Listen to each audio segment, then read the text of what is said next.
और अगर बात कांग्रेस की करें तो कांग्रेस को बहुत जल्द अपना नया और फुल टाइम कप्तान मिल सकता है। जी हां, और वो कप्तान कौन होगा, इस नाम पर लगभग आम राय बन गई है। देखिए,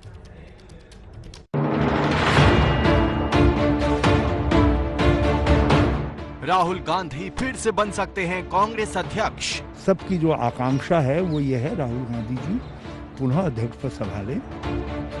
अध्यक्ष पद छोड़ने के 1.5 साल बाद राहुल ने दिए वापसी के संकेत। Party needs Rahul Gandhi leadership. Congress के लिए अब भी असंतुष्ट नेताओं को मनाने की चुनौती। अध्यक्ष पद को त्यागने के 1.5 साल बाद राहुल गांधी अब दूसरी पारी के लिए तैयार होते दिख रहे हैं। इसके संकेत शनिवार को सोनिया गांधी की बुलाई बैठक में उन्होंने दिए। पिछले लोकसभा चुनाव में हार के बाद राहुल गांधी ने अध्यक्ष पद से इस्तीफा दे दिया था। तब से कांग्रेस बिना कप्तान के थी, लेकिन अब राहुल नए सिरे से कमर कसते दिख रहे हैं। सूत्रों के मुताबिक बैठक में राहुल बहुत कुछ बोले, लेकिन उन्होंने ये भी कहा कि पार्टी जो भी जिम्मेदारी देगी उसे निभाऊंगा। माना जा रहा है कि संकेत के बाद अगले कुछ महीनों में चुनाव की रस्म अदायगी करके राहुल की ताजपोशी जल्द कर दी जाएगी। सबकी जो आकांक्षा है वो ये है राहुल गांधी जी पुनः अध्यक्ष पद संभालें और 100% कांग्रेसजनों की है। इसलिए मैं किसी एक बैठक का जिक्र करूं तो मैं अपने हजारों लाखों कांग्रेस कार्यकर्ताओं के साथ अन्याय कर रहा हूँ।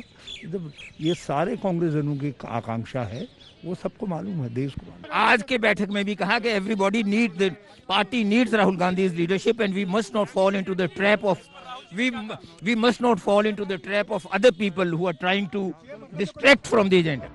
पवन बंसल और हरीश रावत भले ही राहुल की पैरवी कर रहे हों, लेकिन बैठक में मौजूद असंतुष्ट गुट के एक नेता के मुताबिक राहुल की वापसी को लेकर सबकी राय एक जैसी नहीं थी।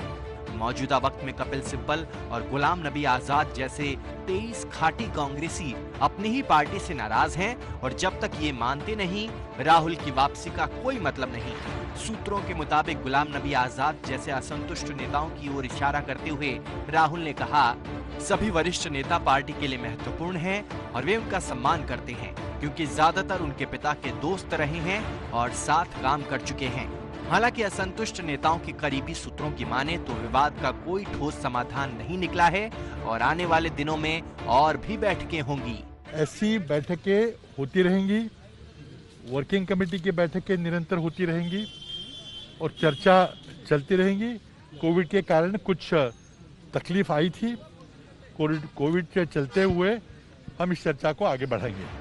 जब तक राहुल अध्यक्ष नहीं बनते, पार्टी में सब कुछ ऑल इज वेल करने की जिम्मेदारी खुद सोनिया गांधी ने उठाई है और नाराज नेताओं की हर शिकायत दूर करने का भरोसा दिया है। सोनिया ने बैठक में कहा कि हम सब एक परिवार की तरह हैं और सबको मिलकर पार्टी को मजबूत करना है।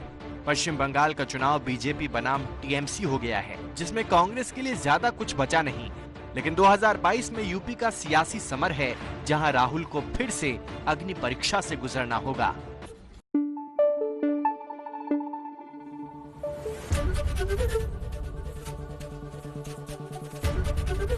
एबीपी न्यूज आपको रखे आगे।